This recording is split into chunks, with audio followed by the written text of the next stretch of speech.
Gianni Versace. He was entering his house. We just heard gunshots going outside. He's on the steps of the house. He was killed in a very, very public and bloody way. You can see his blood on the steps. Who did this? How could this happen? We knew there were previous killings. Who was Cunanan? Why would he kill Versace? Everybody was scared. Don't go out of the house, be careful. They said he's a master of disguise. He could have a wig on or anything now. You would look at the pictures of Andrew Cunanan on the news, and it seemed like you were looking at four totally different people. He was kind of the Phantom Menace. You never knew when he was going to strike again. Everybody's at risk. We have new details on this story that broke. People are being warned to stay away from this area. Everybody converged on that scene. Who's in there? If it's Cunanan, can we capture him alive?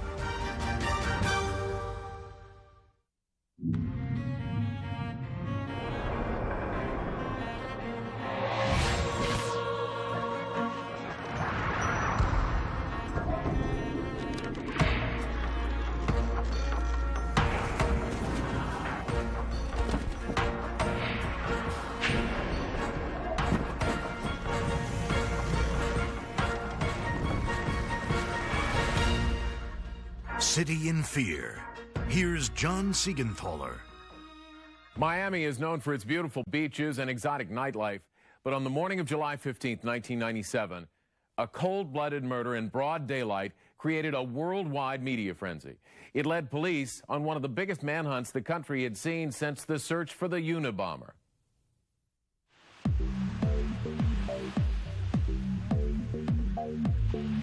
Miami Beach is like a perennial vacation. It always feels like you're going home to your hotel, even if you're not. And after a 12-hour workday, it's still fun to go home. I've lived here over 50 years, and I came from Brooklyn, and it was like coming to a heaven. It's a playground for the rich and beautiful. It's romper room. And the big, bad, ugly world is not supposed to intrude. In 1997, among the rich and famous living on Miami's glamorous South Beach is Italian fashion designer Gianni Versace. I think Gianni loved Miami Beach because it represented freedom and ultimate liberation. And when he got to Miami Beach, I think he knew this was his new home. But the great thing about Gianni is that he just didn't live here. He was an active participant. He really transformed the way we see Miami Beach. He loved laughter. He was always surrounded by beautiful people. He created excitement. Yet he was such a quiet, docile kind of a man that the excitement was all around him. Gianni was very friendly, very approachable, easy to speak to. Very uncelebrity-like. You really enjoy just kind of hanging out with people, and you really would not even know he was famous. He was just a regular guy hanging out at the bar, drinking his soda. But neither Gianni Versace nor anyone living in Miami is aware that more than 2,000 miles away, a young man's murderous rage will soon have a shocking impact on their lives. San Diego, California, living in the city's gay community and enjoying the company of older, wealthy men, is 27-year-old Andrew Cunanan. I knew him as Andrew De Silva. For 6 years, he had me and most people in San Diego fooled. That spring, Mike Whitmore is living in the same San Diego neighborhood as Cunanan. Incredibly intelligent, very articulate, traveled in circles that were very influential. I met him at parties in La Jolla. Andrew led the perfect life of an American gigolo. His benefactors were basically very conservative businessmen and many Republicans. The people that he always had around him were people of position or had a great deal of money. I mean, if you had position or money, then Andrew wanted to be your friend. All of a sudden, his last benefactor ends the relationship. You're Andrew, you're looking in the mirror and saying, my God, my American gigolo life has come to the end of the road. My ex-lover has rejected me. No one is aware how much of an impact the rejection and loss of income have on Cunanan, but he is about to act on a terrifying impulse. After flying to Minneapolis, Cunanan tries to contact Jeffrey Trail, a 28-year-old Navy officer formerly stationed in San Diego. When Trail refuses to see him, Cunanan then tracks down ex-boyfriend David Madsen, and the two are spotted together in a Minneapolis nightclub. They were sitting up at the bar, and it was David Madsen, and Andrew Cunanan was just sitting on his lap. He's loud, makes a focal point of himself. April 27, 1997. After several attempts, Cunanan successfully lures Jeffrey Trail to David Madsen's loft apartment in the city's warehouse district. I believe he then went into a rage, and I think that's when the murder spree began. Neighbors will later recall hearing shouts, followed by a series of loud thuds. Inside Madsen's apartment, Andrew Cunanan has bludgeoned Jeffrey Trail to death with a claw hammer, striking him at least 25 times. It started with Jeff. There's something that happened with Jeff and him. That's why this whole situation happened. Very sad. I mean, Jeff was a wonderful individual. May 2nd. Leaving Trail's bloody corpse rolled up in a carpet, Cunanan takes David Madsen to a lake in nearby Rush City and shoots him 3 times with a .40 caliber pistol. 2 fishermen will discover Madsen's body the following day. But even as Minneapolis investigators begin their search for the killer, Cunanan has already left the state, heading east to Chicago. On the morning of May 4th, police there make a grisly discovery in the city's luxurious Gold Coast district. A prominent real estate developer is found murdered in his Gold Coast garage. And tonight, police are trying to figure out who would brutally stab 72-year-old Lee Miglin and steal his luxury car. According to the medical examiner and police, this was a torture murder. 72-year-old Lee Miglin was tortured, then killed here at his Gold Coast home. The coroner determines that Miglin suffered multiple rib fractures, puncture wounds to the chest, and 19 blows to the head before his throat was cut with a garden saw. I just arrived myself from Los Angeles, and we're all just grieving the loss of my father. And we don't know any details of what's happening. The police are still trying to put that together. Chicago police later find David Madsen's SUV parked near the Miglin home. After tracing the vehicle back to Minnesota and learning of the Madsen and Trail murders, investigators begin to suspect that Andrew Cunanan may have randomly targeted and killed Lee Miglin for his car and money. Chicago police conduct a citywide search for Miglin's stolen 1994 Lexus, but come up short. May 11th, 1 week after the Miglin murder, Cunanan strikes yet another innocent victim, this time in New Jersey, where he shoots and kills cemetery caretaker William Reese. Bill was a nice guy, nice family man, Christian guy. My entire world and my son's world began to crumble. He was my best friend as well as my husband. And I lost both in the same day. Inside the cemetery, police find Lee Miglin's 1994 Lexus and determine that the killer has stolen a red pickup truck belonging to William Reese.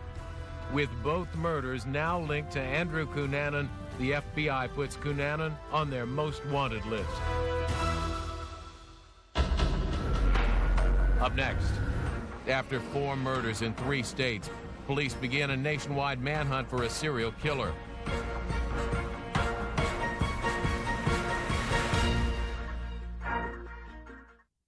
May 1997. After committing a string of murders in 3 states, Andrew Cunanan, now on the FBI's 10 most wanted list, remains a fugitive. All the agencies, whether they be federal or local, there was a significant pressure upon them to find Cunanan as soon as possible. With Cunanan's picture now appearing on local TV news, citizens in the New Jersey area report seeing him in various locations. Where is alleged serial killer Andrew Cunanan? Waitresses at Olga's Diner in Malton nearby say they believe they saw Cunanan Sunday night around 8 o'clock. Last night about 8 o'clock, I saw a man come running down the aisle. He went into the bathroom, and then about maybe 10 minutes later, the police were here. So far, police leads are not panning out.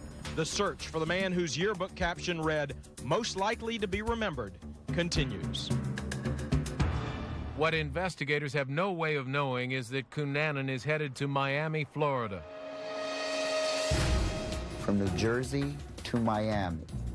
That's a lot of time to think. What am I going to do to leave my mark in life? To make these people who rejected me remember who I am.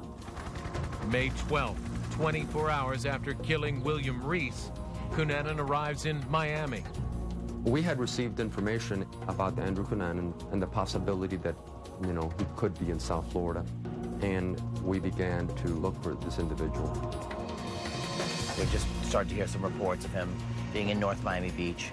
They certainly posted pictures up and wanted posters and tried to make everyone aware that there was a possibility he could be here, but still no one was really certain. What made him dangerous at the time was there was enough on paper and in newspapers as far as him coming in this direction. It wasn't something that was put together all after the fact. We knew that there were previous killings.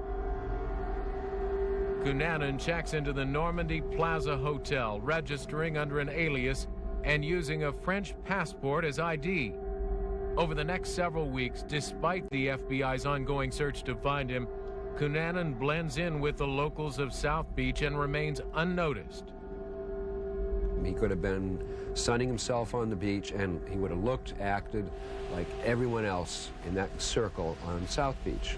He could be anywhere. He could be right next to you. July 7th, running low on money, Cunanan enters the Cash on the Beach pawn shop and gets $200 in exchange for several 18-karat gold coins stolen from his Chicago victim, Lee Miglin. Florida state law requires pawn shop owners to obtain a name, address, and fingerprint of anyone selling items. Once the form is completed, it is faxed to police. Without hesitating, Cunanan gives a thumbprint, uses his real name, and the actual address of the Normandy Hotel. I guess you don't ask a lot of questions as to why somebody's pawning something, but what did he say? No, he just came here and said to me, how much can you give me for this? And that's his signature right there? Right. Okay. The fingerprint is in the copy that I sent to the police. But police won't review the form for another 8 days. Meanwhile, the FBI search for Cunanan is featured on several nationally televised news programs. Police are searching coast to coast for a man they suspect is a serial killer.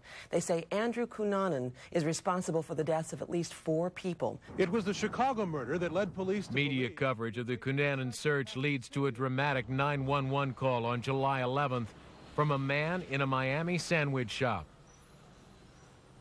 911, please. Yes, hello, this is Kenny from Miami Subs. I think I seen this guy that I saw in America's Most Wanted, man. This is no joke. What is he wearing? What color? A white T-shirt. I couldn't see because he came to the counter. All I could see is a white T-shirt, white hat, black shorts. Which way did he go? He's inside the store now. Inside the store? By the time police arrive at the shop, Cunanan has vanished. This is one person that has been able to elude both local and national authorities for a significant amount of time, somewhat of a chameleon within the general population, so he's hard to detect. He was quite smart, and he had probably been able to manipulate people his entire life. So now he's feeling, not only can I be able to beat other people, but you know what? I'm going to now challenge law enforcement to see if, in fact, they are as smart as I am. Among those who will later claim to have spotted Cunanan in the South Beach area is Frank Scottolini, then manager of a popular club called Twist. It was Saturday night, Sunday morning, sometime between 12 and 12:30. I remember him leaving Twist, walking out the door of Twist, and I happened to be standing outside the door, and in 1 second, that guy and I were face to face, and I felt my heart jump into my throat. And I turned to the person next to me and I said, that's a serial killer. And the person next to me was my assistant GM, who had no idea what I was talking about and thought I was crazy. I just wish I had, instead of turned to the person to my left, I would have said to the policeman who was standing less than 5 feet away from me, I think that's a serial killer. Do something about it. July 15th, 1997. Although Cunanan sightings in the South Beach area have many residents on alert, no one is prepared for the events of that morning. Sometime around 8:30 a.m., Gianni Versace walks to a newsstand a few blocks from his Ocean Drive mansion.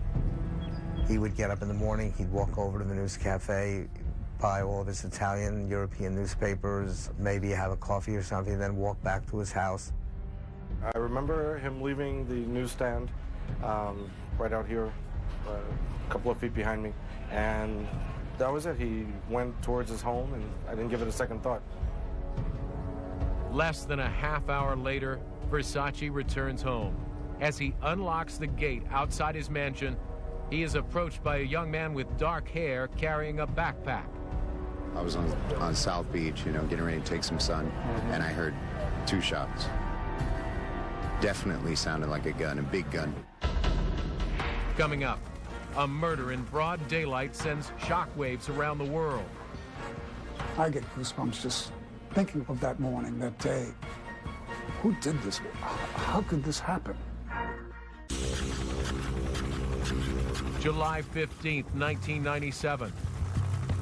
Just before 9 a.m., as famed fashion designer Gianni Versace unlocks the gate to his mansion on Ocean Drive, 2 gunshots ring out. Yes, man's been shot. That's Gianni Versace. He was entering his house. We just heard gunshots. We went outside. He's on the steps of the house. Please, immediately, please. When I got to the front of the house, I saw Mr. Versace lying on the stairs on the outside of the gates, and I immediately just turned around to call 911 because there was nothing I could do there, and I know emergency had to be called. Storm 16 Ocean, it's a shooting. I'm going to get additional. Okay. When paramedics arrive at the scene, Versace is barely alive. He will die minutes later on the way to Miami's Jackson Memorial Hospital. I turned right and I saw Gianni on the stairs, lay down, and so we ran to him, and he was shot twice on the head. It was laying right on the steps. It looked like an execution style. I was assigned right away to go to the crime scene, which was a massive crime scene. They had several blocks cordoned off in South Beach. I remember very clearly the blood on the steps of the Versace mansion and thinking, who would kill Gianni Versace? What could possibly be the motive here? As a stunned community tries to make sense of the brutal crime, eyewitnesses give police a description of the killer. The man described as a young white male dressed in a light gray or white shirt, dark shorts, white cap, and wearing a backpack, shot the victim and walked away.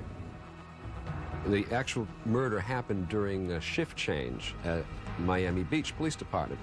So they had officers coming and going. So they had twice as many, and they instantly devoted them, sent them on the street looking for this guy. Station here, you won't be here for a while? Send him your relief. Oh, okay. I get goosebumps just thinking of that morning, that day. It was chaos everywhere, especially not knowing where this person was. Who did this? How could this happen? A lot of people were freaking out. Everybody didn't really know what was going on. It was kind of like a big shock. The news started broadcasting that there was a killer running around South Beach, and it was total fear. Absolute unbelievable shock that this was a public figure in our neighborhood that was murdered in a very brutal and public way. That was the news coming to life in a way that I had never experienced before. And so you're kind of dazed and confused. You have the wind kind of knocked out of you. Only hours after Versace's murder, police make a crucial discovery. In a South Beach parking garage, not far from Versace's mansion, they find some clothes stuffed under a red Chevy pickup truck. The vehicle is traced back to William Reese, the New Jersey man believed to have been murdered by Andrew Cunanan. That was just found within the last 24 hours. That links Cunanan to the murder scenes in so many places and has further evidence linking him to it. It was, we felt, a key piece of evidence. Inside the vehicle, investigators find a receipt indicating the truck had been parked in the garage since June 10th. They also find Cunanan's passport and several items belonging to Chicago murder victim Lee Miglin. After receiving a tip from an eyewitness, police descend on the Normandy Hotel and search the room where Cunanan is believed to be staying. He appears to already be gone. We were all surprised at how many places he seemed to turn up.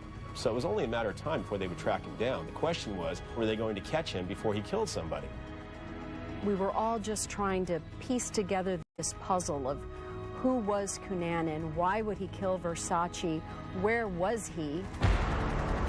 At nightfall, Cunanan is still on the loose. Police hold a press conference asking for the public's help. Cunanan is known to be a male prostitute who services affluent clientele. Cunanan is well-educated, well-dressed, is very articulate. Cunanan should be considered extremely dangerous and armed at this time. Nobody's safe in this, and that's the point we have to get across. Don't think that because you're not gay that you're not a possible victim in this thing. Everybody's at risk. Everybody's got to help us put this guy in jail. But while police urge the citizens of Miami to keep a lookout for Cunanan, many residents doubt if they'll be able to recognize him. You know, they said he's a master of disguise. He could have a wig on or anything now. You know, you would look at the pictures of Andrew Cunanan on the news, and it seemed like you were looking at 4 pictures of 4 totally different people. And the fact that no one really had that strong of a sense of what he looked like, it made everybody more paranoid. Andrew is a man that's unpredictable, very intelligent, can change his appearance. This is the worst nightmare for the FBI, unfortunately. As soon as they identified who this guy was and we found out more about him, we thought, oh great, there's a crazed serial killer in our midst. Like we don't have enough problems in South Florida. Now we have to deal with a serial killer running around who's killing people for God knows what reason. Coming up, with a serial killer at large, Miami becomes the scene of a media frenzy. Police are on heightened alert. The average Joe on the street is on heightened alert because Cunanan is still on the loose. Again, John Siegenthaler. In the days after fashion designer Gianni Versace was shot to death on the steps of his South Beach mansion, the hunt for his killer intensified. Investigators were certain Andrew Cunanan was still in Miami. The question was, would he strike again? After Gianni Versace was murdered and Andrew Cunanan was at large in the community, the level of fear was palpable. I mean, it was like electricity in the air. I definitely looked behind my shoulder when I went out and made sure I wasn't alone. So who knew when he was going to attack next and whether it would be a woman? I just couldn't understand why they couldn't find him. And someone had to see him, I imagine. Oh, it was terrifying. Hardly nobody want to come out anymore. We lost tourists. We lost billions of dollars. We kind of terrified Miami a while. People were concerned because if he had gone to South Beach and killed Gianni Versace, you know, clearly he was capable of murder, and, you know, and here he was in our midst. People actually thought that he was next to them on the beach or in a bar, and that their life was at risk, that he could kill them at random. Crime Stoppers. Cunanan was sighted everywhere at that time. You don't know if it was a true call or a false call, because we were getting them everywhere. Okay, what we're going to do is we're going to try to get a police unit to go by there. The police department must have gotten 100 calls an hour of Cunanan sightings, and I got to admit, I'd be driving around and seeing somebody looking kind of strange, and I would think that was him. So we were all a little bit in fear about it. Police wanted to get the word out. They distributed 2,000 flyers. South Beach is a small area. 2,000 flyers is going to blanket the whole area. They wanted to, A, warn the people, and B, maybe get somebody to help them if they spotted Cunanan. After the Versace murder, all of Miami was in kind of a panic and kind of scared state, but it was absolutely more elevated in the gay community because that's where he had always been found. It was a very disturbing time, it really was. In the nightclubs, people would always be thinking he was going to walk around the corner. I know some of the bartenders that I worked with there later did realize that he had been a customer of theirs.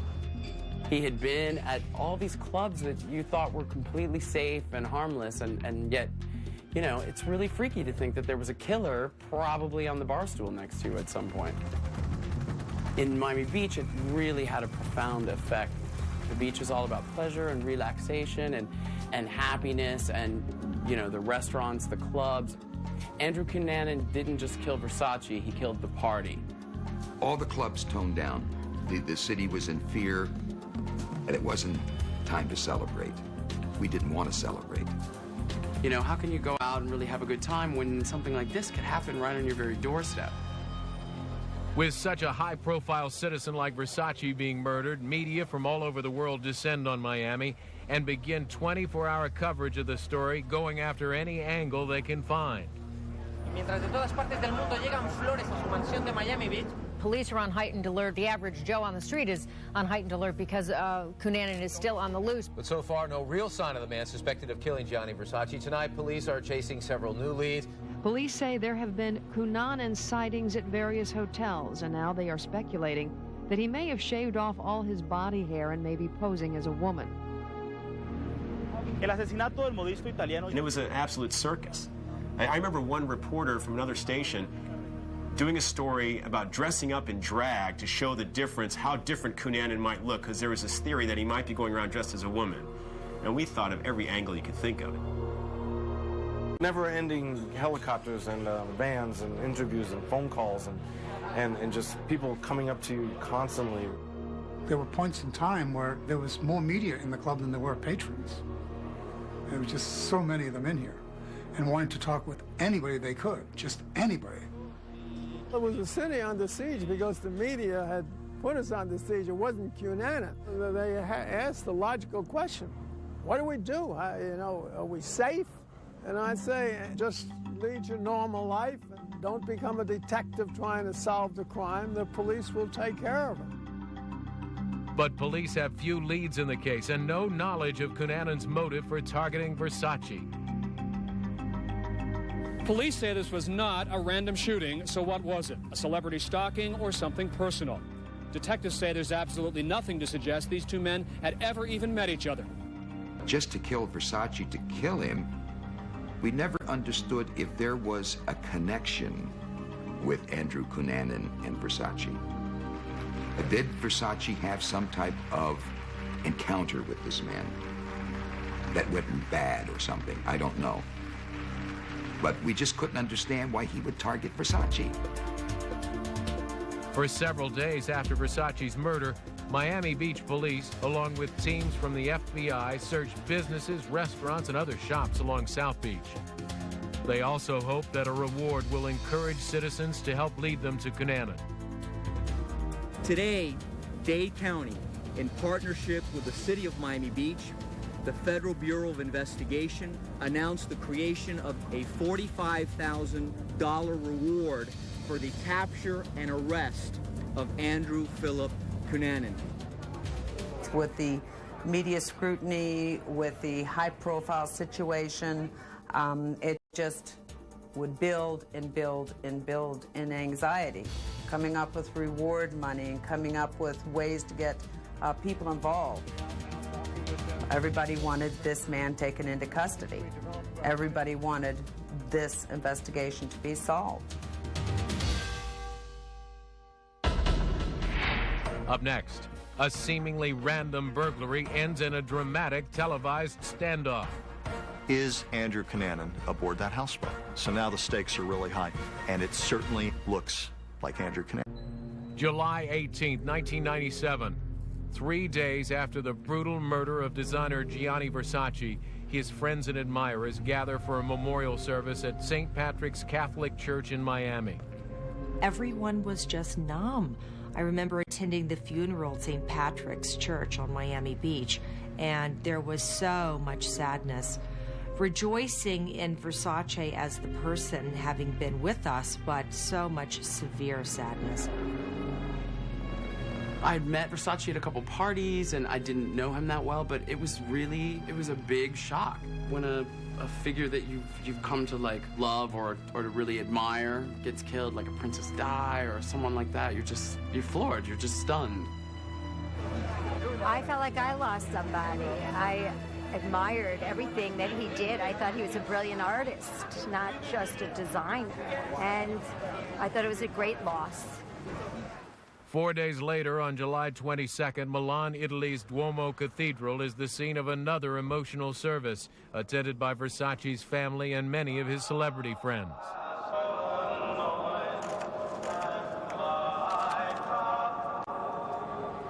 Meanwhile, despite an ongoing manhunt throughout South Florida, FBI investigators and Miami police are no closer to finding Versace's suspected killer, Andrew Cunanan. We had information that, he didn't have friends. He didn't have a support system in place that would help him. We were pretty sure that he was still here in South Florida, so every Cunanan sighting had to be followed up. And you got to take it seriously because you just don't know which one's going to be the one that's going to turn out to be real. Apparently, there have been sightings in this neighborhood in the last few days of people or somebody resembling Andrew Cunanan. Then on Wednesday, July 23rd, word spreads throughout the media that there may be a break in the case. There was a whisper or a hubbub about the police converging and targeting a houseboat right off Collins Avenue. We sent our photographer, our special projects photographer over there, and he actually hid in the bushes and tried to observe what was going on, and actually gave us some good early lead that there might be heightened police activity there. Early reports indicate that the caretaker of the two-story houseboat at 5250 Collins Avenue had noticed the front door unlocked. When he walked inside, an intruder hiding upstairs fired a gun at him. We have new details on this story that broke just about the 5 o'clock hour. It started out as a reported burglary and has escalated into a massive standoff right now. NBC6 reporter Diana Gonzalez is live at the scene. The big question everybody is asking right now, Diana, is it Andrew Cunanan inside? Well, Steve, I asked that very question to one of the officers here on scene, and the answer was, we don't know. And right now they're operating under the assumption that the man is still inside the houseboat and that he is armed. People are being warned to stay away from this area for their own safety. And as soon as we get more information, we'll bring it live to you. And I remember we were among the first crews to get there, and we didn't know exactly what was going on. We thought it was Cunanan in the houseboat, but there just wasn't a whole lot of definite information coming out. Everybody converged on that scene. As the day wore into night, it became a spectacular scene with news and police helicopters flying overhead. And then, of course, everybody waited to see what was in there. Is Andrew Cunanan aboard that houseboat? They didn't know. So suddenly it's a story where the whole community's watching. We're in nonstop coverage, everybody. And by, the national media outlets, all the networks are picking up this coverage.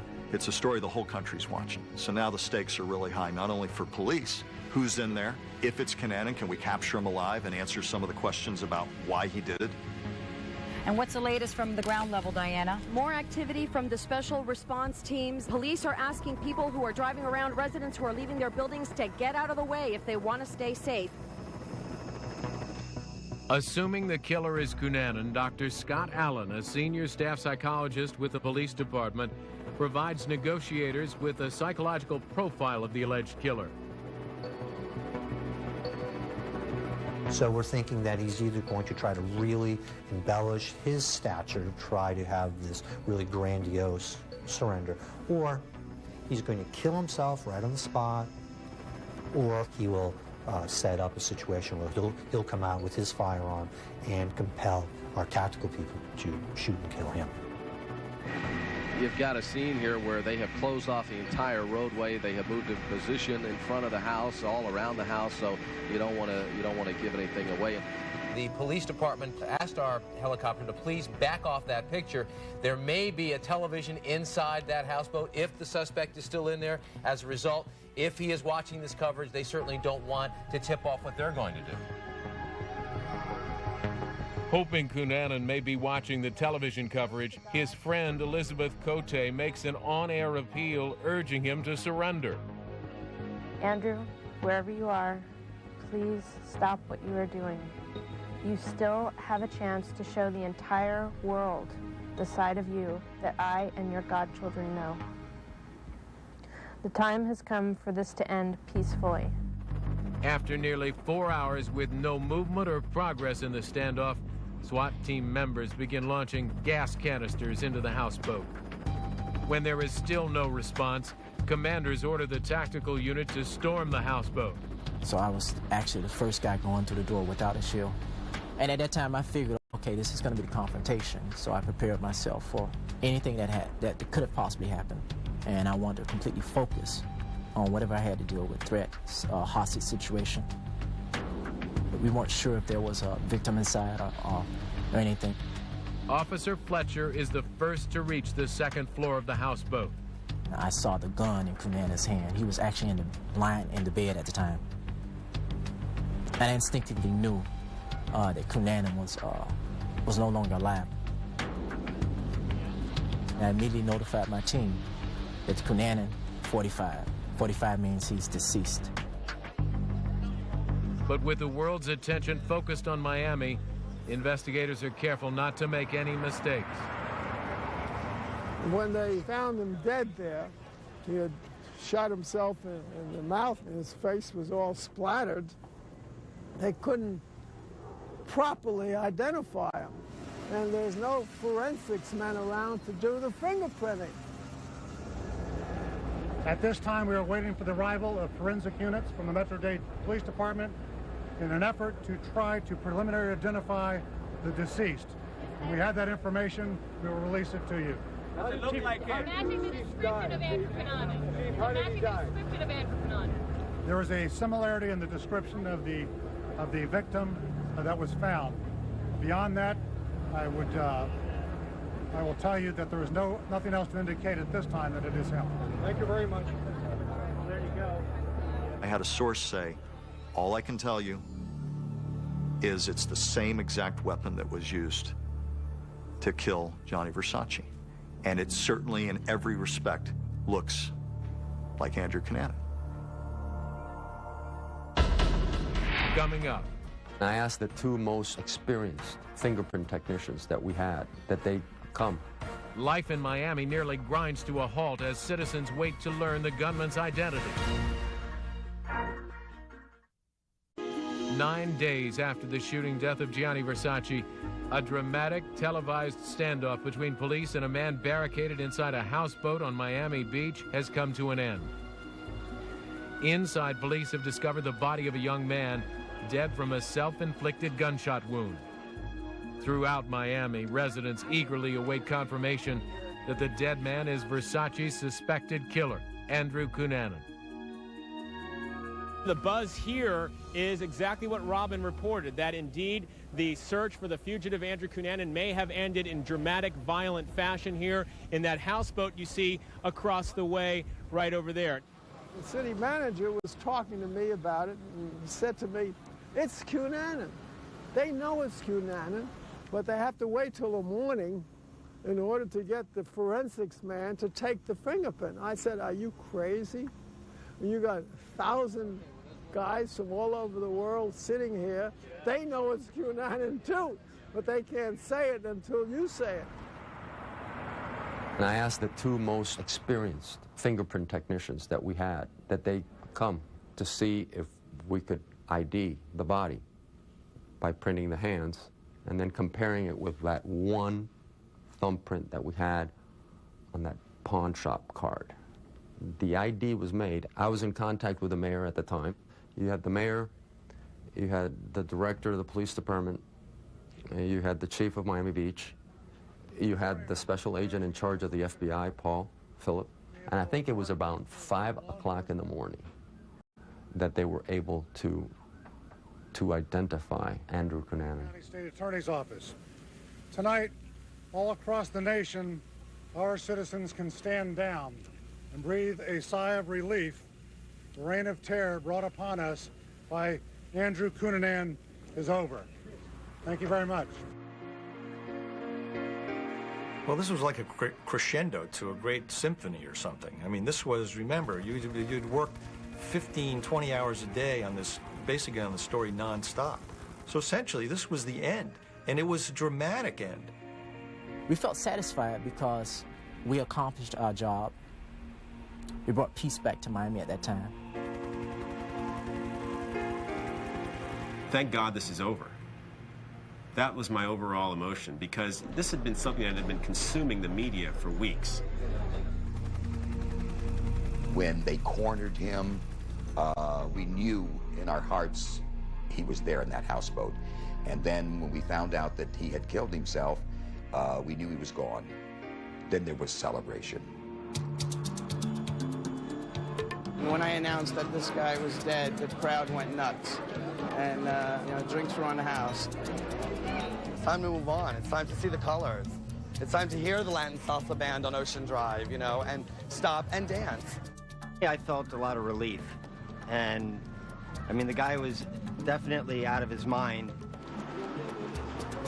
Given the fear on the street, when they heard that he was dead, it was a great release.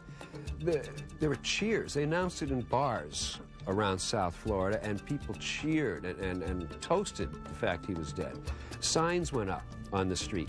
Debt settled, they said. I saw a woman just walking down Ocean Drive screaming, "Justice has been served. Andrew Cunanan is evil." They rejoiced in this man's death. It's a little bizarre, but that gives an indication of how it affected them. You never saw such release. In the days and weeks following Cunanan's suicide, investigators try to unravel the mystery behind his deadly rampage. Police released about 700 pages of investigation several months after the case, and despite the volume of that material, it answered very little questions about Cunanan.